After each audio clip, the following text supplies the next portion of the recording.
Vous voulez vous remettre en forme? Mais vous avez de la difficulté à faire les premiers pas? Aujourd'hui, on aborde les excuses.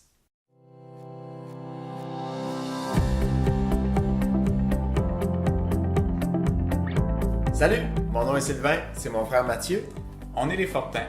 Aujourd'hui, on va aborder les excuses les plus communes pour les gens qui voudraient se remettre en forme, mais qui hésitent à faire les premiers pas. On a fait une liste de 12 excuses qui reviennent vraiment souvent. Je suis sûr que si vous n'avez pas déjà utilisé ces excuses-là, probablement que vous connaissez des gens qui s'en sont servis, vous allez vous reconnaître là-dedans. Le but, c'est d'arriver à voir qu'on se donne des excuses pour être capable de passer par-dessus puis passer à l'action. On va commencer avec la première excuse. C'est sans aucun doute la plus populaire. J'ai pas le temps. Elle est facile, celle-là. On est tous des gens occupés en quelque part.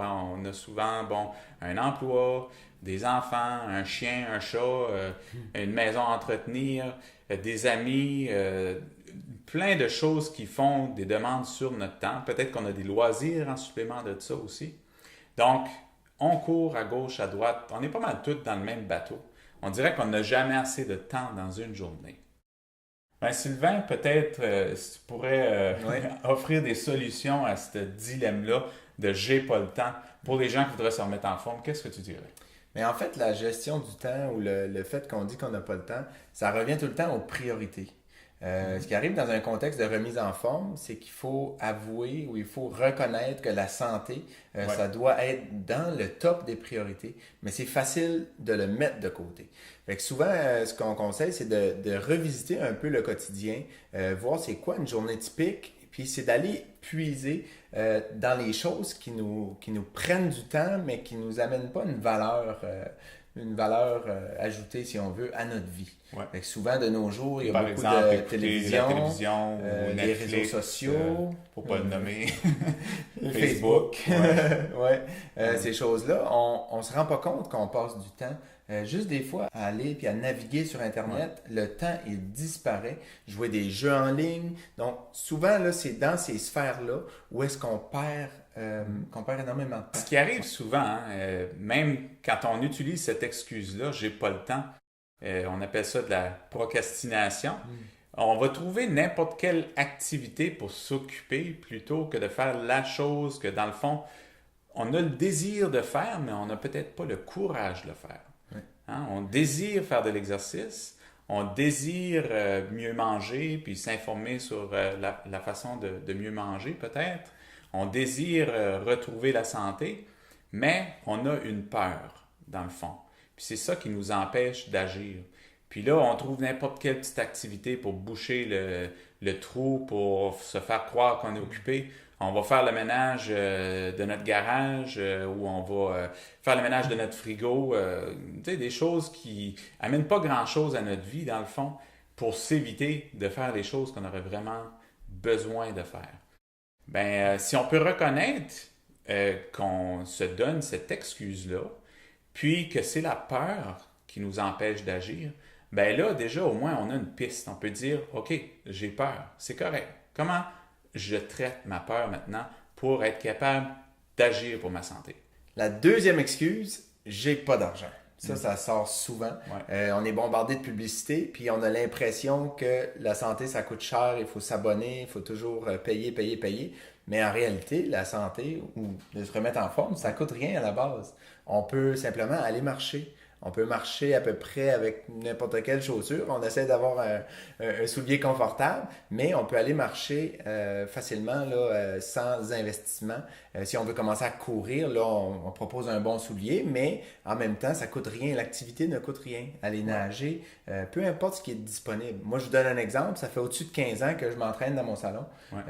Quelqu'un qui dirait, j'ai pas les connaissances, mais aujourd'hui, on va sur YouTube, on regarde comment faire un bon squat, des lunges. Après ça, on peut s'acheter des petits poids qui vont coûter presque rien.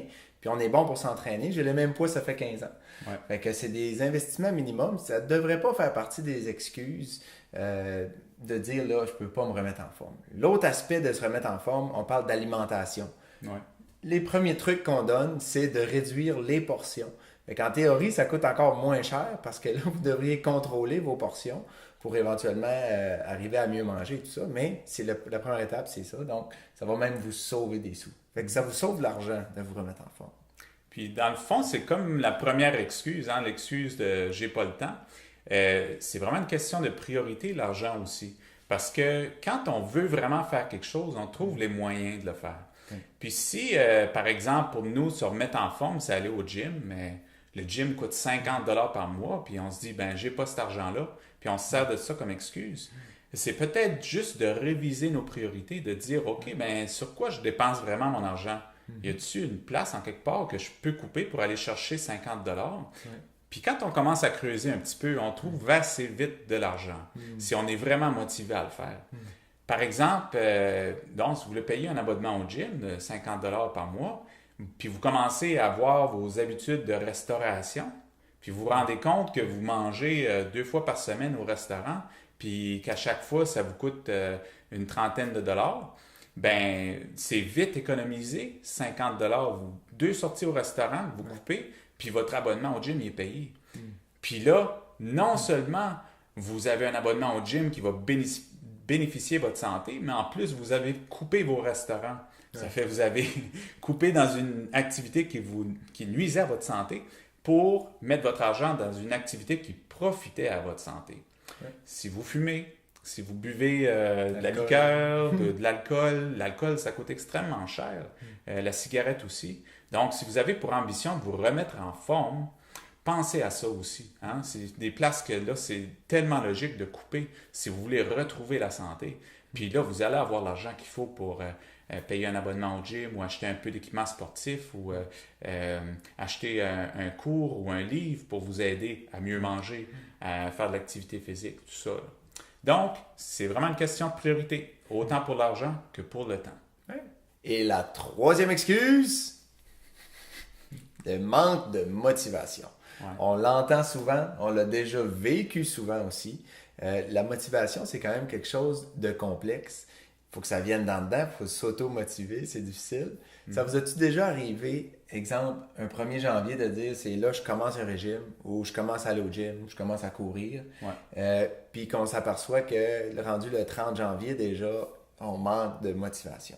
Souvent, si on n'est pas motivé, c'est qu'on a commencé peut-être pas pour les bonnes raisons. On n'avait pas une raison assez forte en dedans pour nous donner cette énergie-là, de se lever plus tôt, de laisser tomber une émission de télé qu'on aime beaucoup, de faire des choix de priorisation. Fait que si c'est juste parce que mon ami s'est inscrit le 1er janvier, ça va pas nous amener loin. Si c'est parce que je veux perdre 5 livres, mais je sais pas trop, ou si notre raison est floue, puis que ça nous tient pas à cœur, ça ne sera pas assez suffisant pour nous donner l'énergie de faire tout ce que ça implique de se remettre en forme. Oui, c'est ça. La motivation, ce que c'est vraiment, c'est d'avoir un désir profond de faire quelque chose. Une personne qui est très motivée, c'est qu'elle a vraiment un feu qui brûle en dedans, une raison forte de se lever tous les matins pour faire son exercice, par exemple, ou de passer tous les jours après le travail au gym, ou de bien manger continuellement dans tous les contextes, hein? Même si on va à une grosse fête, on limite nos portions, on fait attention, on prend un morceau de gâteau plutôt que 2, une bière plutôt que 6. Vous voyez où on s'en va avec ça? Ça demande de la volonté, ça demande de la motivation. Puis si la raison qu'on a n'est pas bien identifiée ou qu'elle n'est pas assez forte, la motivation va manquer. Mais ça, il y a des trucs pour ça. On peut aller chercher des trucs pour avoir plus de motivation puis la garder plus longtemps. En passant, on a un cours spécifiquement là-dessus qui s'appelle « Comment se motiver à se remettre en forme ». Vous pouvez aller voir ça sur notre site web si vous avez quelques minutes. Oui, c'est un cours gratuit en plus. Ouais. Excuse numéro 4. Je suis pas athlétique ou j'aime pas l'exercice. Bon, là, c'est sûr qu'on parle spécifiquement de l'activité physique.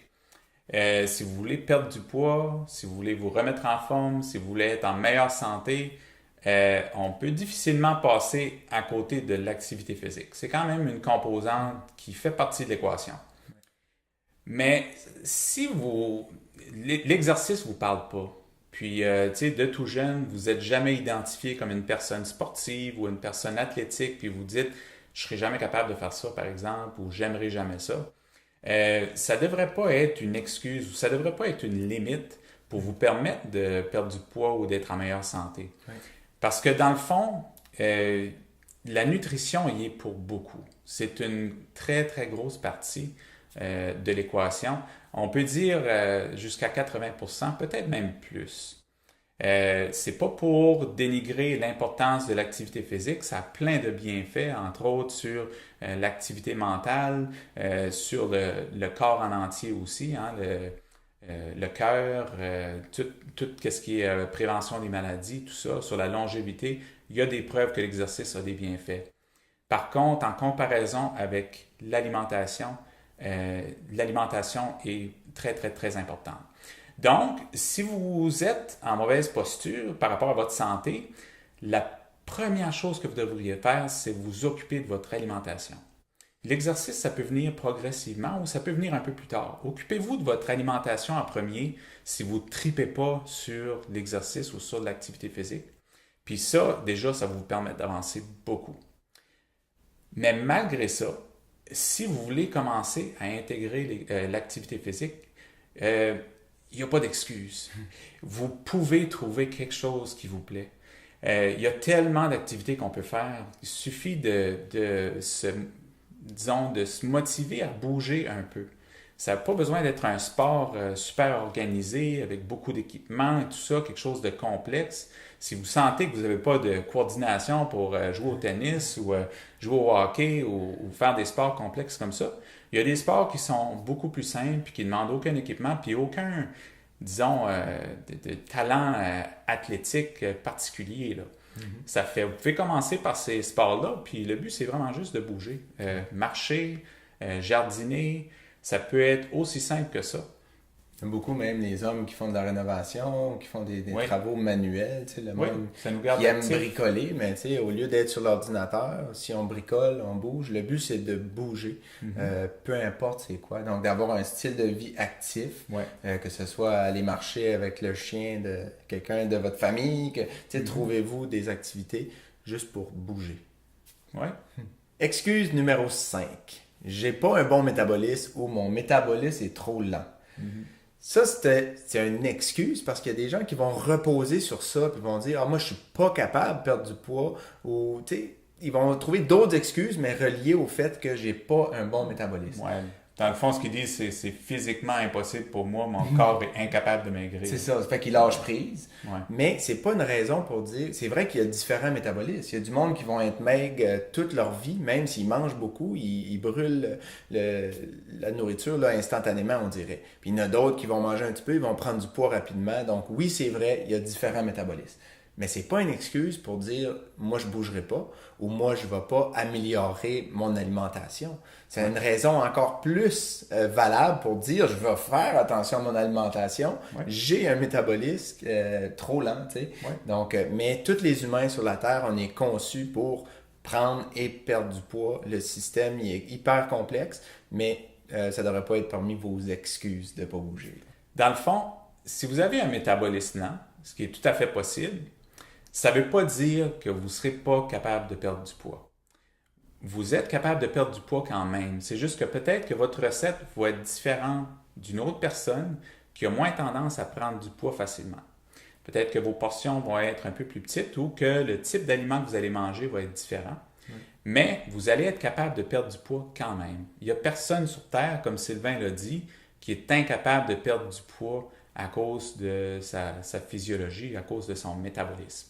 C'est vraiment un mythe, puis il faut arriver à passer par-dessus ça, regarder la réalité en face, puis dire « OK, peut-être que mon métabolisme est lent, mais ça ne devrait pas être une excuse pour ne pas m'occuper de ma santé. » Excuse numéro 6, je m'aime comme je suis. Celui-là, il est un peu complexe parce que oui, c'est important de s'aimer comme on est dans le présent. Donc, on se regarde dans le miroir, on est fier, on est confiant, on est content. C'est correct. Ce qu'il ne faut pas faire, c'est prendre cette formule-là, je m'aime comme je suis, mais sur le long terme. Exemple, si on s'aime vraiment, on va vouloir le mieux pour notre santé, on va vouloir le mieux pour nous. Puis, dans nos intérêts, c'est d'évoluer comme il faut, puis améliorer nos mauvaises habitudes, instaurer des choses qui vont nous permettre de vivre une vie plus longue, une vie plus De meilleure active, qualité. oui, de meilleure qualité, avec plus de focus, plus d'énergie. Fait que, justement, si on s'aime comme on est, mais on devrait s'aimer comme on est, mais vouloir notre bien à long terme. Ça fait que c'est pas une excuse pour dire je m'aime comme que je suis, je mange 3 poutines par semaine, puis je fais ci, puis je bouge pas. J'aime Moi, les je m'aime rondeurs, comme ça. ouais, c'est ça. Mais c'est à faire attention, il ne faut pas reposer sur ça comme une excuse. Donc, on s'aime comme on est dans le présent, mais on s'aime assez pour dire qu'on veut être encore mieux pour le futur. Absolument.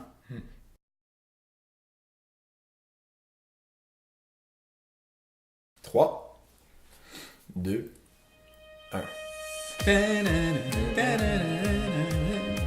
Ok, bon. From the top, lollipop. Hein? De... Je vais juste recommencer souvent. Ouais, on recommence à... L'avez entendu? L'avez entendu? J'avais raison. C'est sur caméra. Pouvez-vous deviner? La motivation. Je suis pas motivé. La troisième excuse la plus populaire. Hey. Non. Ça me fait mal. Comment on va ça? Ouais. Non, sérieux. Cette phrase-là est vraiment difficile à dire, là. C'est la bonne. C'est la bonne. Et on poursuit. C'est la bonne.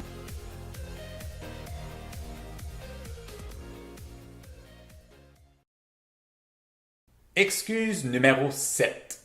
La vie est trop courte. Ça ressemble un peu à l'excuse numéro 6, mais c'est un peu différent.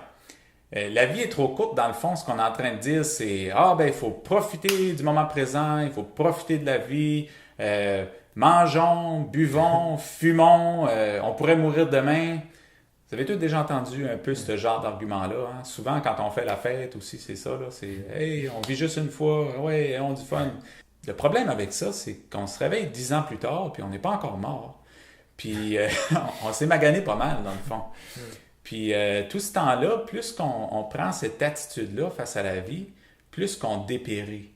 Hein? Moins qu'on devient vivant, énergique, tout ça, on gagne du poids, la maladie progresse sans qu'on s'en rende compte.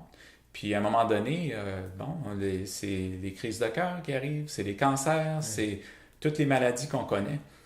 Puis cette excuse-là, numéro 6, disons, elle est plus prévalente parmi les gens plus jeunes. C'est normal, hein? Quand on est jeune, on pense qu'on est invincible, on pense qu'on vieillira jamais. On voit pas les effets du méchant. Ouais. On pense qu'on vieillira jamais, on pense qu'on sera jamais malade. Mais là, à mesure qu'on vieillit, puis qu'on voit de nos amis qui partent beaucoup trop jeunes, ou qui ont des maladies graves, ou des ennuis de santé, hein, qui ont un gros surplus de poids, ou des difficultés dans leurs articulations, ou des épisodes de dépression, toutes sortes de choses qui arrivent quand on s'occupe pas de notre corps, quand on s'occupe pas des autres mêmes. Donc, ce qu'on veut faire, disons, c'est de changer notre approche un peu, de dire, oui, c'est important de profiter du quotidien, mais il faut songer à l'avenir aussi. C'est un petit peu comme épargner pour la retraite. Hein? Quand on est jeune, on ne pense pas trop à épargner pour la retraite. Puis à mesure qu'on avance, on se dit « Wow, la retraite, finalement, elle va arriver. » là. Puis elle arrive vite à part de ça. Tu sais, ça fait que, oui, c'est important d'apprécier la vie, puis de ne pas, disons, conserver chaque sou, puis de ne pas vivre. Mais il faut penser à en mettre un petit peu de côté. Ça fait que c'est ça la santé aussi. C'est vraiment de dire « je vis bien, j'en profite un peu. » Mais je pense aussi au plus long terme. Oui. Parce que la vie est trop courte pour ne pas la vivre en santé. Exactement. Excuse numéro 8, j'ai peur. Ça, la peur, c'est une excuse qu'on n'entend pas souvent. Parce qu'il faut l'avouer, dans le fond. Souvent, c'est la peur qui régit la plupart des excuses dans la liste. Ouais. On peut donner une peur peut-être plus concrète. Exemple, quelqu'un pourrait dire « j'ai peur d'échouer ». Ouais. Peut-être j'ai déjà commencé avant, j'ai fait 3 régimes ou j'ai essayé telle activité, puis j'ai jamais réussi à garder une constance. Puis là, j'ai peur d'échouer. Là. À chaque fois, je dis à mon entourage que je suis sur un régime, c'est le nouveau régime, c'est lui, il va marcher. Puis là, ça fait 3 fois, puis tu sais, là, j'ai peur d'échouer encore. Fait que mets ça de côté. Moi, je fais plus ça. Je fais plus ça. Fait que ça, c'est une des peurs concrètes qu'on voit souvent revenir. La peur d'échouer ce qu'on entreprend. Là. La peur, c'est beaucoup relié à la confiance aussi. Ça peut être tout simplement, je voudrais faire de l'activité physique, mais j'ai pas la confiance qu'il faut. J'ai peur d'essayer. Parce que, bon, par exemple, la peur du jugement. Hein, je voudrais bien aller au gym, mais j'ai peur d'être jugé. Je suis vraiment lourd ou lourde, puis je suis pas fier de mon apparence physique. J'ai peur d'arriver au gym puis qu'on me juge. Ça peut être un exemple aussi. Ça, c'est vraiment relié. Peur forte, ça, là, relié à un manque de confiance qu'on a en nos capacités. Des fois, peut-être qu'on pense qu'on n'est pas assez intelligent pour, disons, apprendre comment bien manger. Ça peut être toutes sortes de peurs de ce genre-là qui sont reliées à notre confiance aussi. Il y a aussi beaucoup de gens qui vont parler de toutes sortes de peurs. Exemple, la peur de se blesser, la peur d'avoir mal, parce que des fois, tu sais, s'entraîner au début, notre corps n'est pas confortable. Puis là, on se dit, je vais avoir des douleurs musculaires. Puis, tu sais, il y a des gens qui ne sont pas à l'aise avec ça, ou peut-être qui font de l'asthme. Des fois, il y a des conditions médicales aussi. Là, tu as des problèmes de cœur. Oui, c'est ça. Tu es peut-être inquiet de faire de l'exercice cardio. Oui, fait que ça, c'est toutes sortes de peurs qu'il faut bien s'informer. Quand c'est plus côté santé, là, relié au cœur, ça, c'est sûr que là, il faut consulter les médecins et les spécialistes dans les domaines pour bien faire ça. La même chose pour les blessures, mais ça ne devrait pas vous empêcher à avoir un niveau d'activité suffisant pour être en santé. Excuse numéro 9, je suis pas capable. Bon, ça, c'est clairement un manque de confiance. On a parlé un petit peu dans l'excuse précédente, mais le manque de confiance, c'est pas insurmontable. C'est pas une raison valable pour rien faire. Vraiment, du moment qu'on se dit « je suis pas capable », il y a des solutions à ça. Il faut juste aller chercher cette confiance-là. Puis il y a des gens qui peuvent nous enseigner à avoir une meilleure confiance en nous-mêmes. Il suffit de faire un petit peu de recherche sur des vidéos YouTube. Vous allez en trouver plein des vidéos qui vous disent comment retrouver confiance en vos moyens. Un autre moyen aussi d'avoir une meilleure confiance, c'est d'acquérir des connaissances. Si vous dites « Ah non, je ne serai jamais capable de me remettre en forme, je ne serai jamais capable de faire du poids parce que, disons, je ne sais pas par où commencer, j'ai jamais été sportif, je ne sais pas comment m'alimenter. » Peu importe les raisons que vous vous donnez, c'est toujours possible d'aller chercher les ressources qu'il vous faut pour bâtir votre confiance. Là, tout d'un coup, tu sais, si vous lisez un livre sur l'alimentation, par exemple, à la fin, quand vous aurez fini votre livre, vous allez dire « Hey, wow, je me sens bien outillé. Ben, je pense que je peux commencer. Je vais essayer. » Ben là, ça vous mène un petit peu plus loin, puis un petit peu plus loin. Puis un autre moyen, peut-être Sylvain peut en parler, c'est peut-être de regarder les victoires qu'on a eues dans le passé. Oui, c'est pas obligé d'être relié à la santé, la remise en forme, mais souvent, on a des modèles de réussite dans notre vie. Que ce soit au travail, que ce soit dans nos réseaux sociaux, la liaison avec les gens, peu importe. Peut-être vous organisez des choses, du bénévolat, peu importe. Il y a quelque part dans votre vie que vous faites quelque chose de correct, puis que vous réussissez. Essayez de voir, OK, moi je suis bon dans quoi, c'est quoi mes forces, et puis comment je fais pour réussir à accomplir les choses dans ce domaine-là. Et souvent, on va essayer de reproduire ça.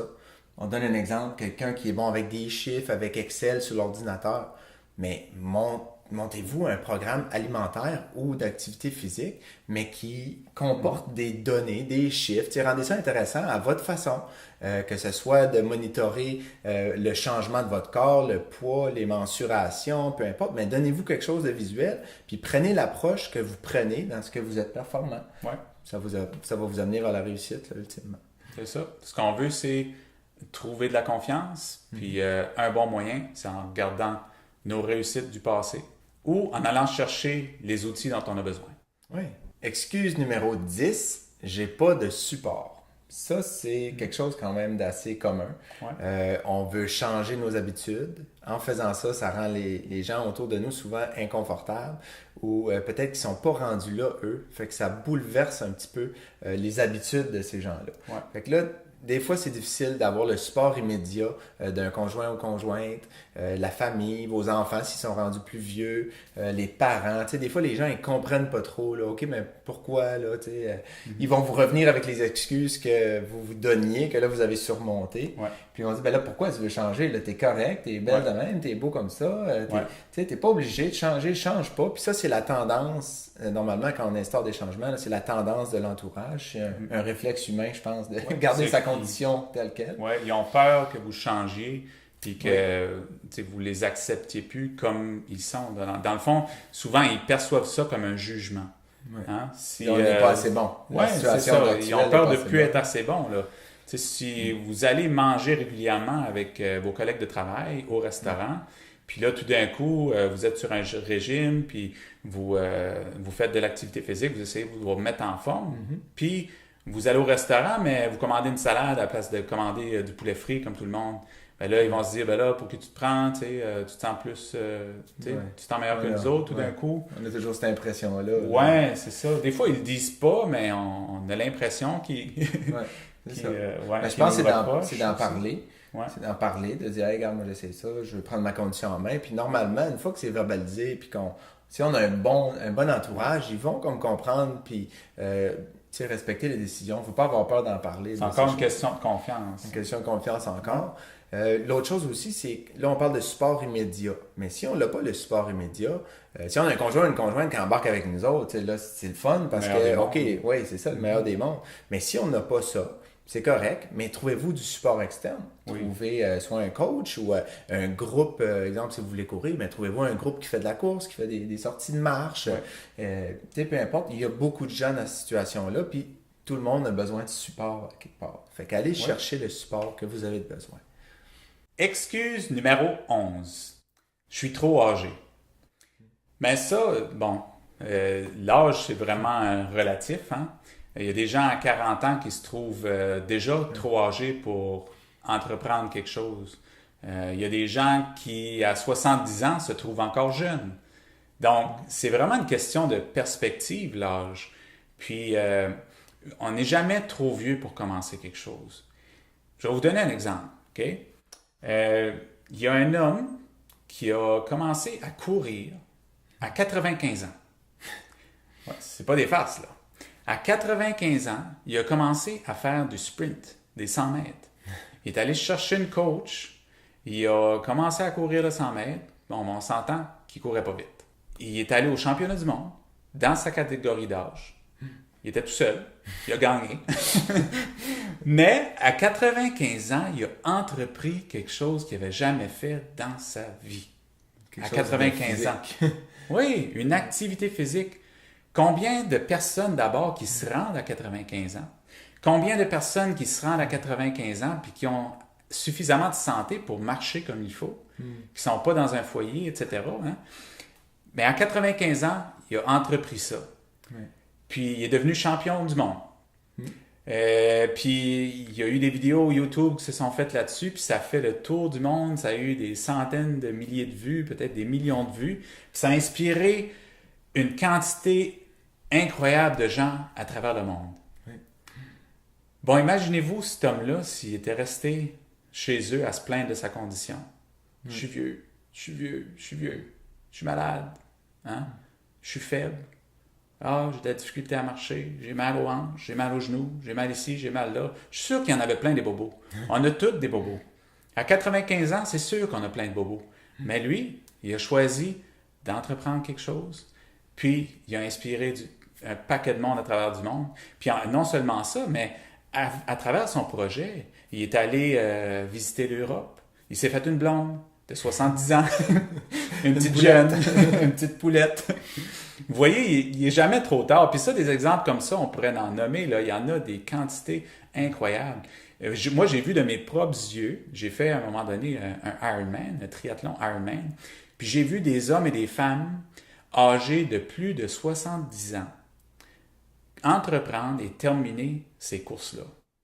Puis ça, là, juste pour vous dire, c'est un effort physique qui va, disons, entre une douzaine d'heures puis 17 heures de temps, là, d'activité physique intense pour des gens au-delà de 70 ans. Puis il y a même des gens qui compétitionnent là-dedans qui ont au-dessus de 80 et quelques-uns même au-delà de 90 ans.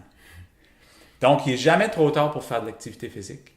Il n'est jamais trop tard pour décider de perdre du poids, de se remettre en forme, de prendre sa vie en main, de prendre sa santé en main. Puis si vous ne gagnez pas en longévité, vous allez gagner en qualité de vie. Vous allez être fier de vous autres. À chaque pas que vous allez faire, vous allez être fier de ce que vous avez accompli. Donc, il n'est jamais trop tard. Excuse numéro 12. Je ne sais pas par où commencer. Ça, c'est vrai que ça peut être mélangeant. Ça peut être vraiment overwhelming, comme on dit, parce qu'il y a beaucoup de choses disponibles. Le domaine de l'activité physique, c'est un domaine hyper publicisé. L'alimentation aussi. On peut vite venir là, que la tête nous tourne. Mais l'objectif, c'est de commencer par quelque part. Il faut juste commencer, puis vous allez trouver les réponses. Fait que c'est pas comment commencer, c'est juste commencer quelque chose. Commencer, puis là, mais vous allez voir, OK, mais ça, j'aime ça, si j'aime pas ça, pourquoi, etc. Puis votre aventure de la santé va commencer comme ça. Fait que c'est comme ça dans la vie aussi, on n'est pas certain de quelque chose, on fait un essai. Donc, faites les premiers pas, c'est le plus difficile, mais une fois que vous faites le premier pas, que ce soit en alimentation, activité physique, développement personnel, peu importe ce que vous avez besoin, pour vous aider à avancer, faites le premier pas. Sur l'Internet, il y a plein de choses disponibles gratuitement, des vidéos de tous les genres. Fait qu'on n'a vraiment pas d'excuse de dire « OK, je commence à m'informer, je commence à bouger ». Allez vraiment de l'avant, là. Laissez pas ça vous démotiver ou être une excuse qui vous retient de vous mettre en forme. Puis une bonne place pour commencer, c'est avec les programmes des Fortins. Si ce n'est pas déjà fait, allez voir ça. On a des bons programmes de remise en forme. On va aborder là-dedans la motivation. On va vous aider à combattre vos excuses. On va vous aider à faire un plan pour votre remise en forme. Puis, vous allez trouver tous les outils que vous avez besoin à travers nos programmes. C'est une très bonne place pour commencer. Donc, on espère que vous avez aimé cette capsule-ci puis que vous allez prendre action pour votre santé.